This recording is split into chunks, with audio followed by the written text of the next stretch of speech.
Olá, hoje nós vamos para o último capítulo do livro de Eclesiastes, capítulo 12, e nós encerramos então o livro de Eclesiastes. Um livro muito bonito, com muita sabedoria, né? É um livro que nós lembramos, ele é chamado de Qohelet, ou que vem da palavra hebraica Qohelet, que quer dizer aquela pessoa que é sábia e que reúne uma assembleia para pregar, para transmitir a sua sabedoria. Esse é o Qohelet. Quem é o Qohelet? O Qohelet é aquele sábio que reúne as pessoas e passa a sua sabedoria. Essa palavra a gente poderia dizer é um pregador, Em grego o nome ficou Eclesiastes, aquele que reúne a assembleia para pregar. Muito bem. E esse livro de Eclesiastes, ele veio trazendo para a gente muita sabedoria e muito interessante, lembrando sempre o mote principal desse livro, é dizendo vaidade das vaidades, ou seja, fugacidade das fugacidades. Vaidade no sentido de que as coisas são passageiras. Ou seja, o livro durante o tempo todo nos tentou convencer que tudo na vida é passageiro, que a gente não precisa perder tempo, né, se atendo às coisas passageiras, porque o que vale mesmo é a gente, né, dar atenção e se ater às coisas que não passam. O que é que não passa? Os valores, o amor, o respeito, a família, né, a fé, a espiritualidade, o próprio Deus. Isso não passa. Então, o livro tentou o tempo todo nos trazer essa sabedoria. Fugacidade das fugacidades. Tudo é fugaz, tudo é passageiro. Então, né, muitas pessoas às vezes perdem a sua vida se agarrando a coisas que são passageiras, dinheiro, posse, bens, tá? Mas tudo passa, tudo passa. Então, como é melhor viver a vida? Melhor viver a vida é aproveitando tudo que a vida pode lhe dar e aproveitando dessa vida tudo aquilo que a vida quer que você tenha para ser feliz, né? Claro, com moderação, com respeito ao outro. E é interessante que o último capítulo, capítulo 12, termina justamente trazendo para a gente a decrepitude humana. Ou seja, já que o livro começa dizendo fugacidade das fugacidades, tudo é fugaz, tudo é passageiro, o livro termina, nesse capítulo 12, dizendo o homem, ele vai perdendo o seu vigor, a sua saúde, até chegar à morte. Então, esse capítulo 12 é uma visão bem realista do que é a velhice e a morte. Mas não é assim, para a gente terminar o livro muito triste. Não, é pelo contrário, para a gente entender que na vida todas as coisas são passageiras. Por isso a gente vive e deve viver bem o momento que nós estamos vivendo. Tá bom? Vamos lá então, nós vamos ler o capítulo 12, vocês vão entender. O capítulo 12 usa muita metáfora, eu vou tentar explicar as metáforas que são usadas aqui, mas você vai perceber que, inclusive, nesses primeiros versículos do capítulo 12, você vai vendo uma metáfora com essa decrepitude humana, né, do homem, né? Esse vigor que vai se esvaindo do homem, tá bom? Vamos lá então, gente. Bíblia na mão, Espírito Santo no coração. Vamos para o último capítulo. Não esqueça de compartilhar o vídeo. Nem esqueça de dar um like aí no vídeo. Aqui, ó, dá um like aqui no vídeo. Isso. E se inscreva no canal. Vamos lá. Capítulo 12, último capítulo do livro de Eclesiastes. Lembra-te do teu Criador nos dias da tua juventude, antes que venham os maus dias e que apareçam os anos nos quais dirá, não sinto prazer neles. Aqui já começa a falar da velhice. Antes que se escureça o sol, a luz, a lua e as estrelas, e que a chuva sucedam as nuvens. Eu quero que você note que a partir do capítulo 2 são metáforas, alegorias que vai falando do envelhecimento humano. Veja só. Anos nos quais tremem os guardas da casa, nos quais se curvam os homens robustos e param de moer as moleiras, pouco numerosas, nos quais se escurecem aqueles que olham pelas janelas, nos quais se fecham para a rua os dois batentes da porta, nos quais se enfraquece o ruído do moinho, nos quais os homens se levantam ao canto do passarinho, nos quais se extingue o som da voz. Tudo que vai acontecendo com o homem, com a velhice. Nos quais se temem as subidas, nos quais se terão sobressaltos no caminho, nos quais a amendoeira branqueia, cabelo branco, né? Nos quais o gafanhoto engorda, a pessoa mais velha, né? Nos quais a alcaparra perde a sua eficácia, porque o homem se encaminha para a morada eterna e os carpidores percorrem as ruas. Antes que se rompa o cordão de prata, que se despedace a lâmpada de ouro, antes que se quebre a bilha na fonte e que se fenda a roldana na cisterna, antes que a poeira retorne à terra para se tornar o que era, antes que o sopro de vida retorne a Deus que o deu. Isso é lindo. Fugacidade das fugacidades, diz o Eclesiastes. Tudo é fugaz. Além de ser sábio, o Eclesiastes ensinou a ciência ao povo. Ele pesou, perscrutou e dispôs numerosas máximas. O Eclesiastes aplicou-se à procura de sentenças agradáveis e a redigir com exatidão adágios verídicos. As palavras dos sábios são semelhantes a aguilhões e as sentenças, reunidas em coleção, são parecidas às estacas plantadas inspiradas por um só pastor. De resto, meu filho, quanto ao maior número de palavras que estas, fica sabendo que se podem multiplicar os livros a não mais acabar e que muito estudo se torna uma fadiga para o corpo. Em conclusão, tudo bem entendido, teme a Deus e observa seus preceitos. É este o dever de todo homem. Deus fará prestar contas de tudo que está oculto, todo ato, seja ele bom ou mau. E assim nós encerramos o livro de Eclesiastes. Você entendeu que o livro de Eclesiastes ele termina justamente como começa? Fugacidade das fugacidades. Tudo é fugaz. Por quê? O livro de Eclesiastes e o autor tentou, ao longo desses 12 capítulos, nos inspirar a seguinte sabedoria. Nós não podemos nos prender a coisas que são passageiras. Todas as vezes que você vir uma coisa que é passageira, não perca tempo com isso. Se prenda ao quê? Aquilo que não passa. O que é que não passa? Valores. O que são os valores? Amor, respeito, família, Deus, fé, espiritualidade, né? Amizade. Tudo isso são valores que nunca vão passar. Então isso não é fugacidade. Fugacidade é de repente você se perder por causa de um dinheiro. Você se perder por causa de uma coisa, de um bem, de uma posse, né? Isso é fugacidade, ou seja, é passageiro.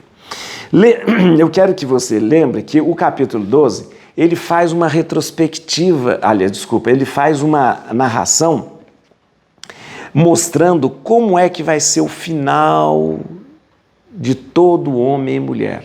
Ou seja, ele entra num processo de envelhecimento, onde ele vai perdendo o seu vigor, onde ele vai perdendo a sua força, onde ele vai perdendo o seu viço, né? Onde as pernas não funcionam tanto, onde os olhos não conseguem mais enxergar tanto, onde o sono é mais leve. E aí, gradativamente, o livro de Eclesiastes vai contando para a gente que até todas aquelas coisas que você pensava, né? O vigor, a força, a pele, o cabelo, os olhos, tudo isso passa, tudo isso é fugaz. E o livro de Eclesiastes vai dizendo assim, E aí chega um momento em que o sopro vital que veio de Deus volta para ele. Olha que coisa linda! O sopro vital que pertence a Deus, presta atenção, aquele sopro pertence a Deus, veio até nós e depois ele volta para Deus. Ah, fala a verdade, que livro maravilhoso, né? Livro maravilhoso. E aí, quando isso acontece, né, ele diz assim, e ele termina dizendo assim, por isso o que importa é observar os preceitos do Senhor. Então, na verdade, depois de vir falar tantas e tantas coisas para a gente, o livro termina dizendo, o importante, o que realmente faz sentido na vida, é observar os preceitos do Senhor. Vamos lá que eu quero falar aqui, ó. O capítulo começa já lembrando um termo que a gente às vezes não vê tanto na Bíblia, né, no Antigo Testamento, mas lá no livro de Gênesis, no capítulo 1, versículo 1, já lembra pra gente. Lembra-te do teu Criador. Engraçado, né? A Bíblia fala Deus onipotente, Deus poderoso, El Shaddai e tal. Mas o Criador é usado poucas vezes. E aqui usa o mesmo termo, Criador, daquele lá do livro do Gênesis. Né? Deus é Criador. Lembra-te do teu Criador no dia da tua juventude. Lembrando de tudo quando você era novo. Os benefícios, as forças, as alegrias que você... Antes que venham os maus dias. Quais são os maus dias? É o momento em que a gente vai se encontrando com a nossa velhice. Né? Maus dias, viu? Não tem nada de melhor idade. A Bíblia fala, a melhor idade é melhor. Não, a Bíblia fala os maus dias, é verdade. Maus dias. Tudo dói, tudo é mais difícil, você não consegue levantar, você cai e quebra uma coisa, então... Ai, a melhor idade. Que melhor idade aqui? São os maus dias aí que a gente vai entregando-se a essa decrepitude, né? E é natural, isso é natural. A gente tem que ser muito realista, né? Como o livro de Eclesiastes é, né? Aí, olha que interessante.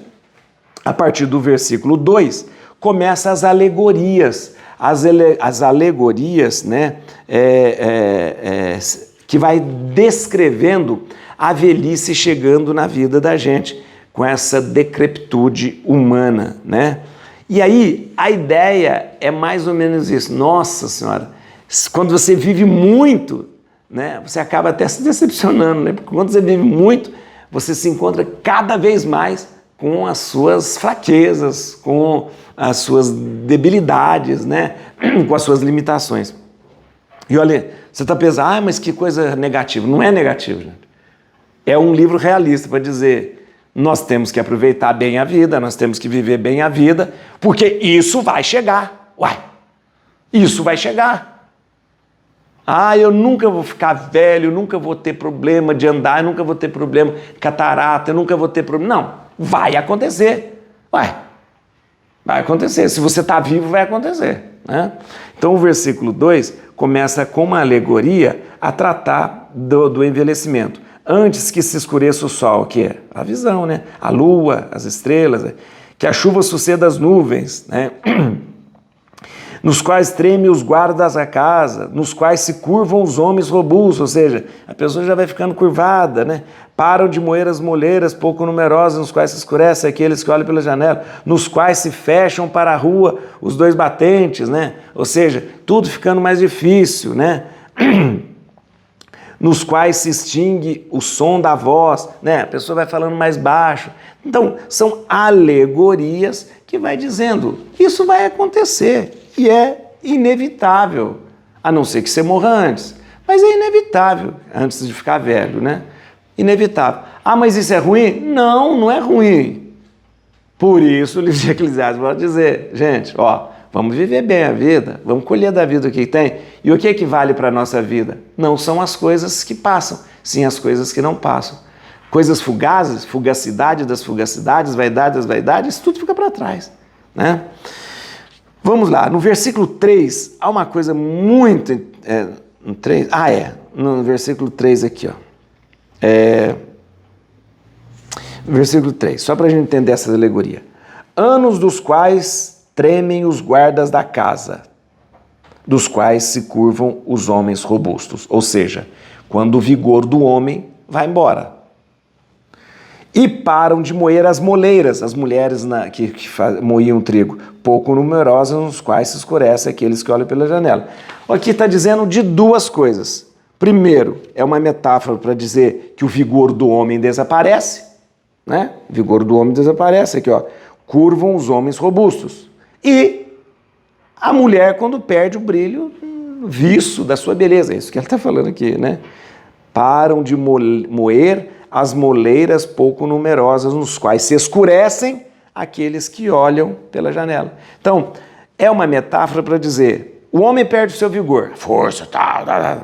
E a mulher vai perdendo o brilho, o viço da sua beleza, né? Isso é natural acontecer, né? Vamos lá, no versículo 4 tem uma coisa interessante aqui, só para a gente lembrar, uma alegoria também da velhice.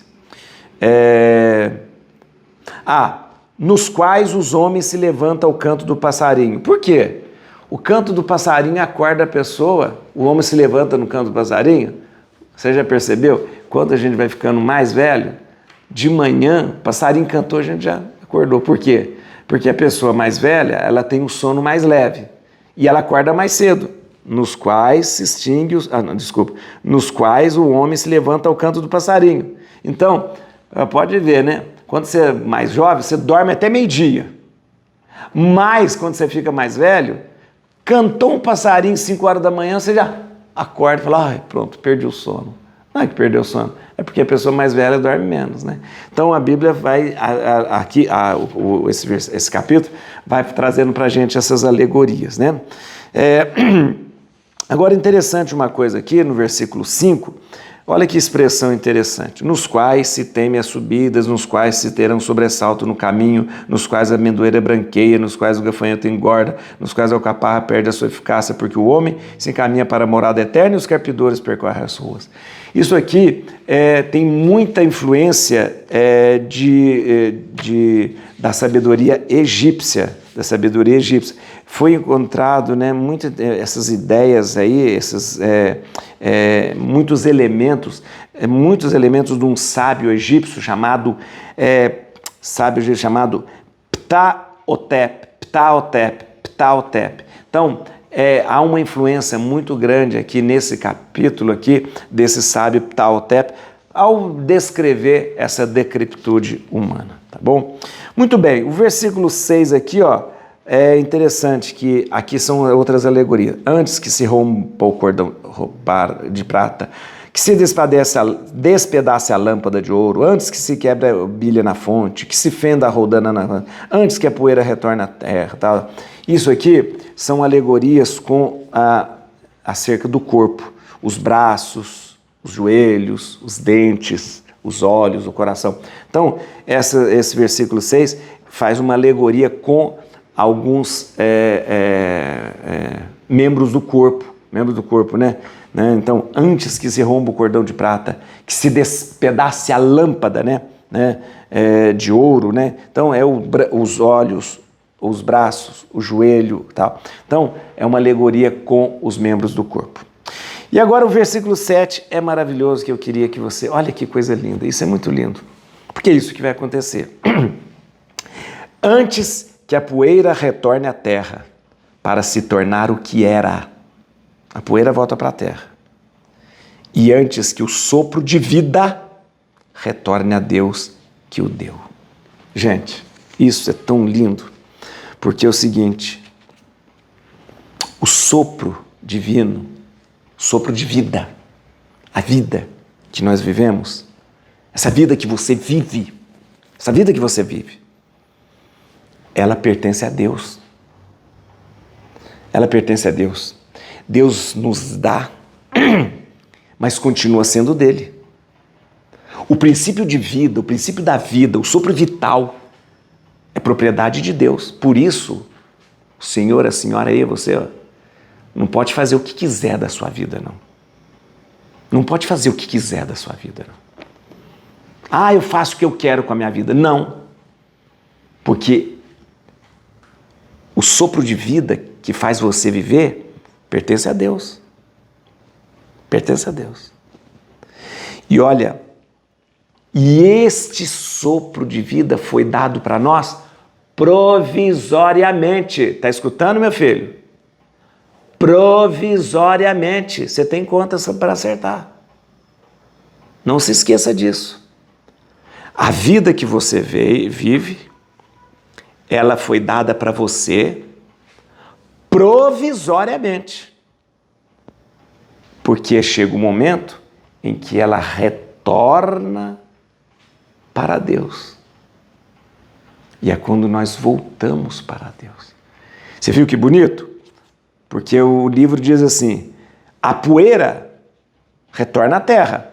Essa carne aqui, ó, essa carne aqui vira pó. Mas a vida que está aqui, nesse pó aqui, essa volta para Deus. Porque foi dado para você provisoriamente. E volta para Deus. Diz o Eclesiastes. E aí, meu filho, só para a gente terminar aqui, no versículo 8, o livro retorna no início como começou. Fugacidade das fugacidades. Deixa eu só pegar o primeiro capítulo para você ver aqui. Olha aqui. O livro começa assim, ó. Capítulo 1. Fugacidade das fugacidades, diz o Eclesiastes. O livro termina assim. Fugacidade das fugacidades, diz o Eclesiastes. Tudo é fugaz. Terminando o livro, ele justamente chega ao final como ele começou. E lembrando para a gente que as palavras que foram ditas pelo Eclesiastes são balizas que vão assinalando o caminho certo. Veja aqui, ó. As palavras dos sábios são semelhantes a aguilhões. Aguilhões são estacas, né? E as sentenças reunidas em coleção são parecidas a estacas plantadas, inspiradas por um só pastor. Então, as palavras que foram ditas pelo Eclesiastes são balizas que vão nos ajudando a caminhar pelo caminho certo. Plantadas por quem? Por um só pastor. Quem é esse um só pastor? Deus. Um só pastor, Deus, plantou as balizas que vão nos orientar para o caminho que nós vamos seguir, o caminho certo. E todas elas foram plantadas por um só pastor. E foram dadas para nós pelos sábios para que a gente pudesse se locomover nessa vida, andar nessa vida, percorrendo essas balizas que nos mostram o caminho certo. Se você quiser pegar outro caminho, problema seu. Mas que o pastor eterno, um só pastor, colocou essas balizas para a gente caminhar, ele colocou. Problema seu se não quiser seguir. Tá bom? E por fim, o livro termina no versículo 13, lembrando que é isso mesmo. Ó, tudo bem entendido, teme a Deus, observa seus preceitos. Esse é o dever de todo homem. Tudo bem. Se as balizas colocadas por um só pastor são os preceitos que o Senhor nos colocou, então observe os seus preceitos. Observe os seus preceitos. Gente, só para lembrar uma coisa assim, você sabia que por causa desse versículo 13, né, essa referência aos preceitos, porque fala, observe os preceitos, né, os judeus, né, começaram a usar o livro de Eclesiastes para sempre ser lido na festa das tendas. Então, na festa das tendas, que é uma das festas principais do povo judeu, o livro que se lê na festa das tendas é o livro de Eclesiastes, justamente porque ele nos lembra isso. Tudo bem entendido, teme a Deus, observa seus preceitos. Este é o dever de todo homem. Este é o dever de todo homem. Encontrar em Deus o caminho certo para caminhar. Tem formatura? Tem formatura, então vamos lá. Parabéns você conseguiu, junto comigo, percorrer o livro de Eclesiastes, 12 capítulos, estudando, lendo, perscrutando, entendendo. Parabéns, você sim é corajoso, é corajosa. Vamos lá, porque você merece mais um diploma para você. Parabéns, mais um diploma formado e graduado no livro de Eclesiastes. Deus abençoe você. Parabéns, parabéns, viu, gente? Olha, eis a cruz do Senhor, presenças inimigas fugir. Venceu o leão da tribo de Judá, raiz de Davi. Aleluia!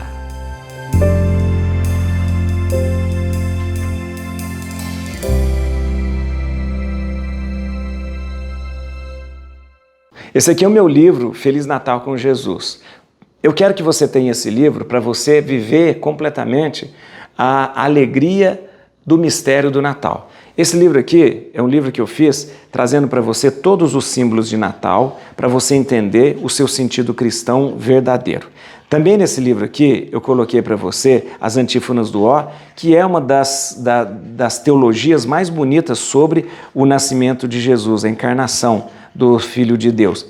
Aqui nesse livro eu tenho a novena de Natal para você fazer a novena de Natal, com a sua família, com seus amigos, e aqui algo muito importante, a bênção da ceia na véspera de Natal, quando você estiver reunido com a sua família na ceia de Natal, fazer a bênção da ceia e depois uma oração especial para você e sua família fazer diante do presépio, Eu quero que você tenha esse livro para você viver verdadeiramente o espírito do Natal cristão na sua casa e na sua família.